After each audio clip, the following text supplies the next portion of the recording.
Pangunahan mo na yung evacuation ng mga OFW yung DDS. Padala ka na ng eroplano kasi sabi mo napakadali lang. Ikaw mismo ang magpiloto. O, di ba? Tingnan natin kung makalapag doon sa ang dali daw. Ang dali-dali lang daw mga kababayan. Masyadong assuming. Pero anyway, sabi nga natin mga kababayan, mas maganda na sige lang ang daldal ni Sara Duterte kasi lalo nating nakikilala kung gaano kadelikado kung iboboto si Sara sa pagkapangulo.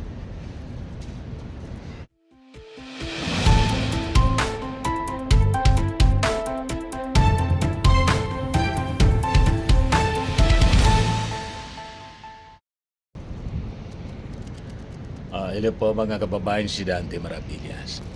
May bago na naman na mensahe si Sara Duterte.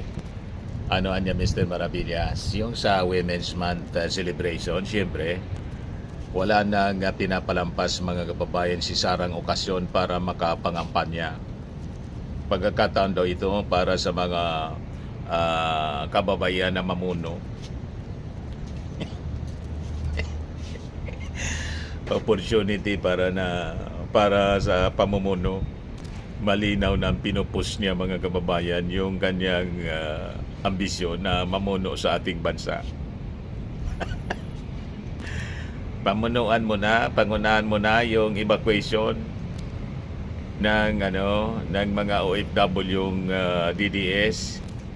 Padala ka na ng eroplano kasi sabi mo napakadali lang. Ikaw mismo ang magpiloto. O, di ba? Tingnan natin kung makalapag doon sa ang dali-dali lang daw mga kababayan. Masyadong assuming. Pero anyway, sabi nga natin mga kababayan, mas maganda na sige lang ang daldal ni Sara Duterte kasi lalo nating nakikilala kung gaano kadelikado kung iboboto si Sara sa pagkapangulo. Di ba po mga kababayan? Walang common sense. Iparinig ko sa inyo yung kanyang bagong mensahe. Scripted siyempre. May gumawa ng kanyang speech para basahin niya. O para ito sa Women's Month daw. Ito yung kanyang mensahe po.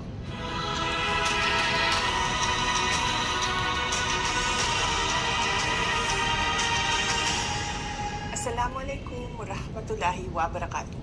Madayaw mayo adlaw kaninyong tanan. Magandang araw sa inyong lahat. I stand in solidarity with every Filipino woman this National Women's Month. Nitong nakaraang taon, muli nating napatunayan ang lalim ng ating lakas. Women do not just survive crisis. We rebuild lives and communities. Tayo ang matatag na sandigan ng ating bansa.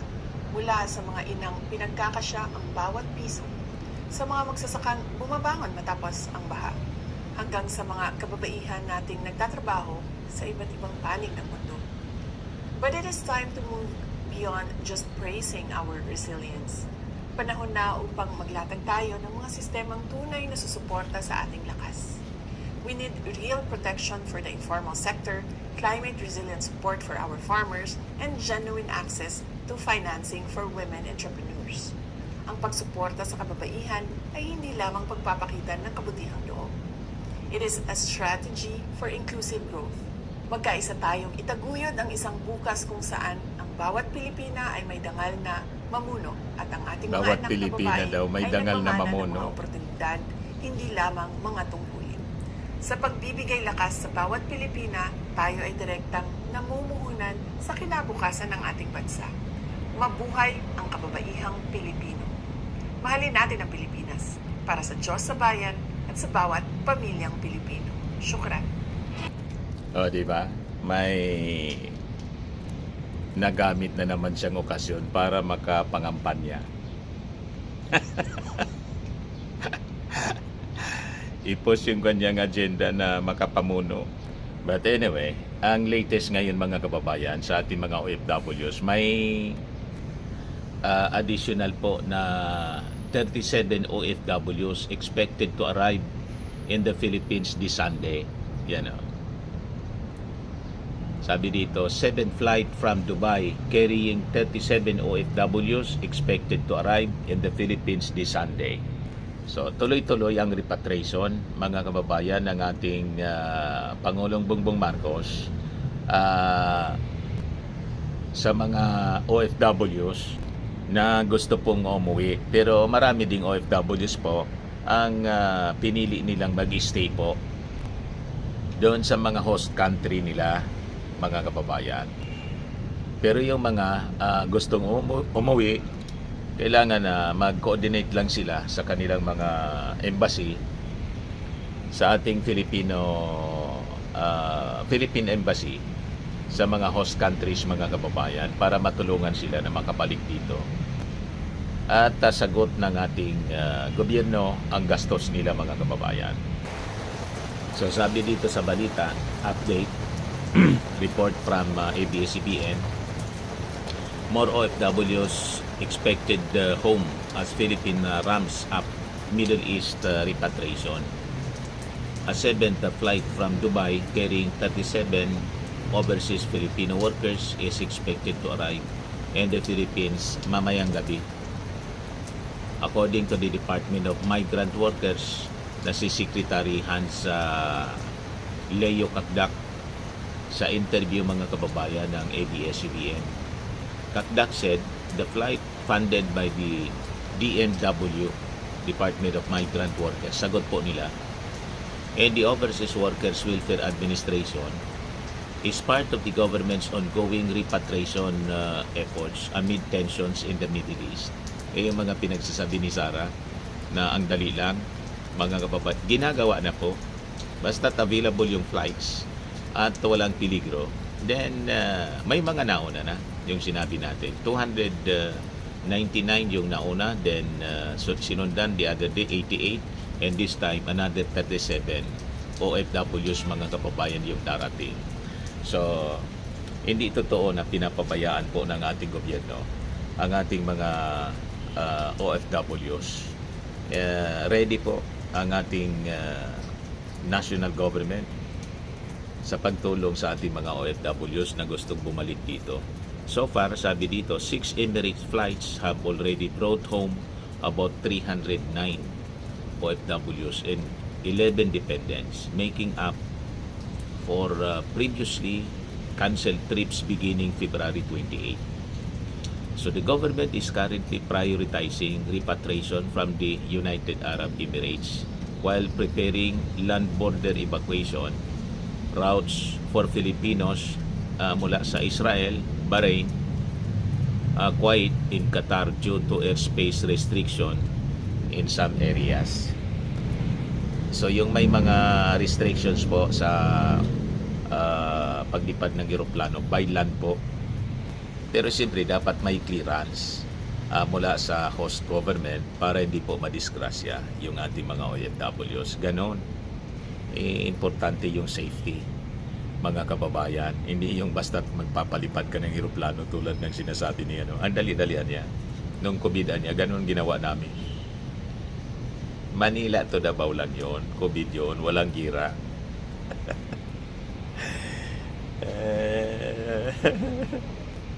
Nagmamagaling, mga kababayan, si Sara. Tapos kahapon nananawagan si Sara Duterte para sa creation, sabi dito, VP Sara calls for creation of committee to monitor prices of basic goods. Yan. Sabi dito na nag-react, hindi kasi nagtatrabaho kaya hindi niya alam na may DTI na, Department of Trade and Industry, na nagmo-monitor. Matagal na yan. That's, parte ng mandato ng DTI. Ever since mandato yan ng DTI, may existing na po tayong Price Monitoring Council. Hindi na kailangan ng mag-create pa tulad ng sinasabi ni Sara ng isang committee. May Price Monitoring Council ever since. Maliit pa ako, bata pa ako.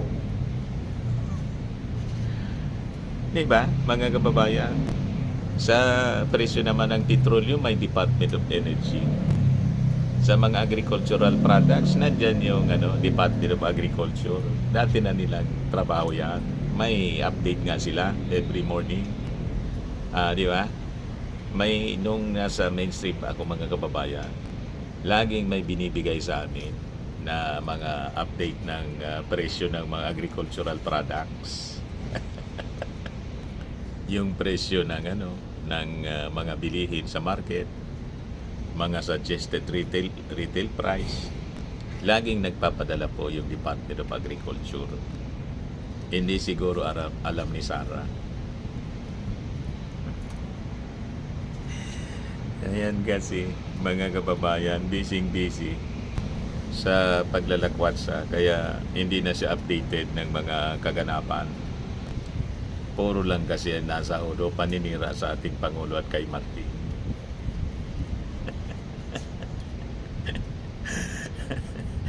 Sabi ni Win Trinidad, tubol ang laman ng utak, bobo, tanga pa. Yung mga reaction sa mga pinagtatawanan si Sarah. Sabi ni Ray Bimboy Ulano, we already have DTI for that. So palpal sa ating mga netizens. Sabi ni Cecil Bizelda, grabe, ilang gabi kaya niya yan pinag-iisipan. Sabi ni Ramil Presa, better stick to the script, Madam BP. Malayo pa ang 2028. Bawat araw may magising na DDS. May followers pa ba kayo ng 2028? Magigising na sa kapalpakan ng kanyang mga pinagsasabi. Baka maubos yung mga supporters niya, mga kababayan. Magsipag baliktara na. Sabi ni Christine Garin, krong-krong in broad daylight. Sabi ni Mariam Arellano, hangin ang laman ng ulo. Sabi ni Rinan Tiniper, krong-krong ba naman only in the Philippines. Sabay post ng nakatagilid yun.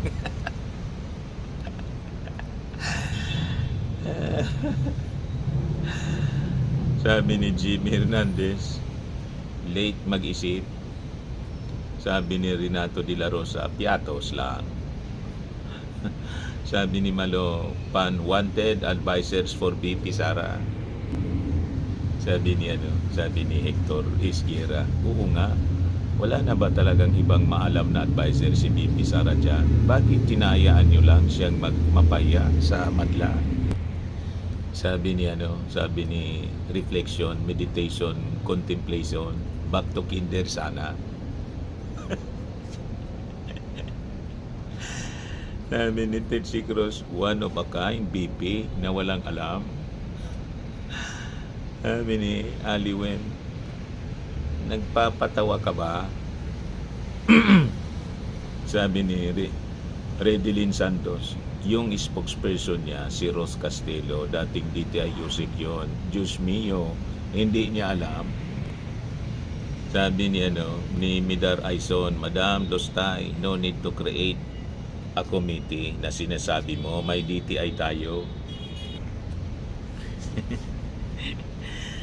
Sabi ni Edmond Dicano, matalino naman yata, kaso late na nung umpisa pa sana, nilabas ang talino niya. Sana kahit paano umunlad ang ating bansa.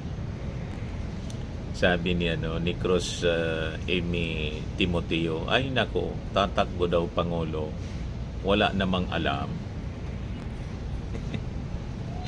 Walang kumomporme sa kanya. Sabi ni Bong Huenda Francisco, Bopol. Bopol kasi. Sabi ni Julieta Valiente, pabida.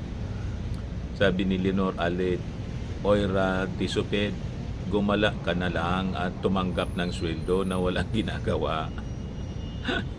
Sabi ni Daniel Lotero, 1 month late. Sabi ni Oki Rodel, para lang may masabi siya at para ang tingin ng tao sa kanya ay concerned. Ngayon pa talaga sana, noon pa ginawa ang malasakit style. Sabi ni Rostom Chavez, wow, may ganon. Sabi ni Batusay Gors Himura, hindi rin kasi nagtrabaho ang DTI kasi kaya nasabi niya, yan, nagtaasan ng mga presyo ng gasoline at iba, wala namang ginawa ang DTI. Ang sabi po ni Sara, mag-create ng committee. Hindi man kailangan mag-create kasi may dati ng Price Monitoring Council. Yan ang punto.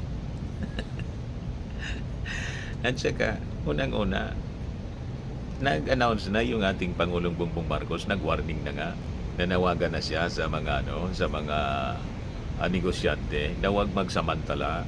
Gusto lang kasi makipag-compete sa ating Pangulong Bongbong. Ito rin yung sabi ng ating Pangulo. Mga kababayan, ang Pilipinas at ang buong mundo ay kasalukuyang nakakaranas ng epekto ng giyera sa gitnang silangan. Kapag may kaguluhan sa rehiyong iyon, gumagalaw ang presyo ng langis, gumagalaw ang presyo ng kuryente, gumagalaw ang presyo ng lahat ng bilihin. Dahil sa kaguluhang ito, naapektuhan ang pagdaan ng mga barkong nagdadala ng langis sa Strait of Hormuz, isa sa pinakamahalagang daanan ng langis sa buong mundo. Kapag nagkaroon ng problema sa daanang ito, naapektuhan ang supply ng langis at tumataas ang presyo nito sa buong mundo, hindi lamang dito sa Pilipinas. Sa susunod na linggo, inaasahan ang pagtaas ng presyo ng petrolyo. Tinatayang tataas ang presyo ng gasolina Gustong ng i-compete yung ating 7.48 pesos kada litro, diesel ng 17.28 pesos at kerosene ng 32.35 na piso. Malinaw sa atin ang tanong ng maraming Pilipino ngayon, ano ang gagawin ng pamahalaan? Naghahanda na po tayo. Una, Naghahanda na tayo. nakikipag-ugnayan na tayo sa Kongreso upang mapagkalooban ang Pangulo ng pansamantalang kapangyarihan upang bawasan ang excise tax sa mga produktong petrolyo kung papalo ito sa $80 kada barrel. Ikalawa, kinakausap na natin ang Kongreso upang amyendahan ang Biofuels Act of 2006 upang magamit natin ang mas murang bioethanol para sa pagbababa ng presyo ng gasolina.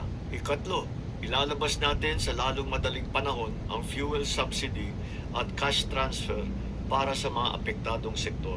Makikipagtulungan ang mga May mga ahensya actions na ng ginawa pamahalaan ng ating at ang mga Pangulo. lokal na pamahalaan upang matiyak na makarating agad ang tulong sa mga nangangailangan.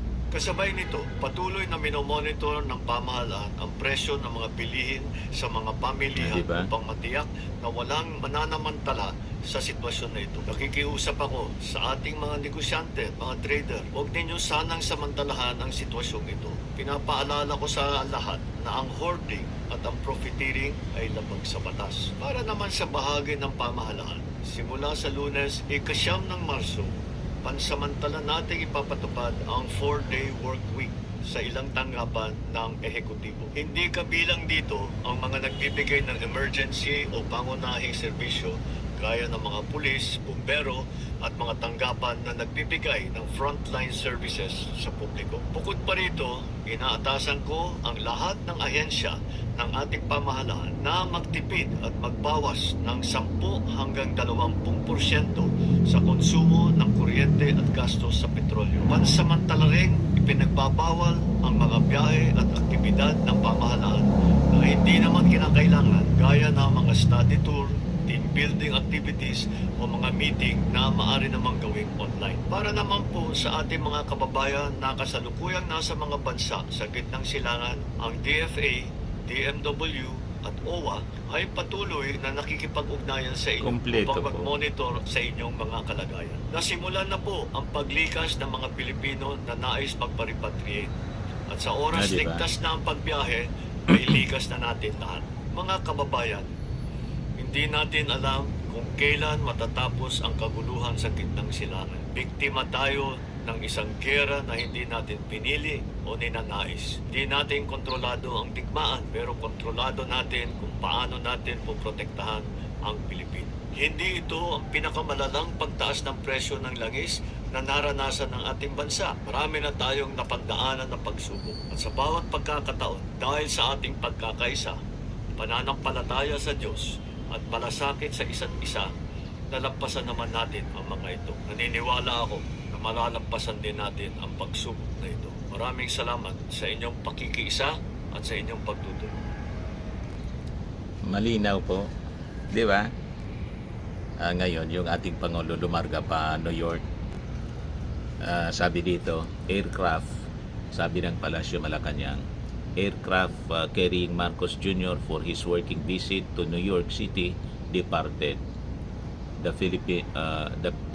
Philippines Sunday morning. So kanina umalis na po para sa working visit doon sa sa Amerika yung ating Pangulo. Sa United Nations po, itatry ng ating Pangulo na ma-negotiate po ang ating permanent membership sa UN Security Council, na napaka-importante po. Hindi tulad ng sabi niya, ano nang gagawin niya doon? Anong pakinabang natin? Sabi ni Marcoleta. Hindi alam ni Marcoleta ang pakinabang. So sabi dito po, Marcos is scheduled to address a special session of the United Nations General Assembly and meet with Antonio Gutierrez, Secretary General of the UN, next week to discuss the situation in the Middle East. Ganon. Ngayon, mga kababayan, mabuti pa si Senate President Tito Sen, may magandang panukala. Yan po. Sabi dito sa balita, Tito Soto balak magpatayo ng mga impaka ng langis sa buong bansa. Hanggang ganito yung mga bright ideas. Minungkahi ni Senate President Tito Soto ang pagtatatag ng National Petroleum Reserve upang matiyak ang sapat na supply ng langis. O di ba? Ng bansa sa harap ng tumitinding tensyon sa Middle East na maaring magdulot ng pagtaas ng presyo ng krudo sa pandaigdigang merkado. Ganito ang mga bright. Di ba? Sa ilalim ng Senate Bill number 1934 o Philippine Strategic Petroleum Reserve Act, inaatasan ng pamahalaan na magtatag ng mga pasilidad na pag-iimbaka ng langis sa iba't ibang rehiyon ng bansa sa pangangasiwa ng Department of Energy. Layunin ng panukala na magkaroon ang bansa ng sapat na reserbang krudo at iba pang produktong petrolyo na katumbas ng hindi bababa sa 90 days ng karaniwang konsumo upang magsilbing buffer stock sakaling magkaroon ng aberya sa supply ng inaangkat na langis at upang mapigilan ang biglaang pagtaas ng presyo nito. O di ba? Buti pa si Tito Sen, mga kababayan, bright ang kanyang proposal. Ito yung dapat na vice presidente. May laman ng utak kahit hindi abogado, pero bright. Si Sara talaga, pang-kwan lang, presidente ng purok.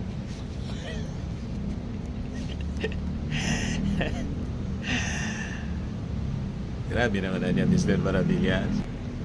Yung mga project niya, yung pamumulot ng basura sa resort,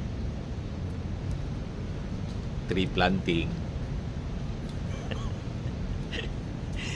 Di ba bang yan? Pang purok president lang yan, pang barangay. Ang ganyang mga project. Ay, nako. Anyway, yun man lang po mga kababayan yung ating short video ngayon. Ako po si Dante Maravillas. Bye-bye po. God bless.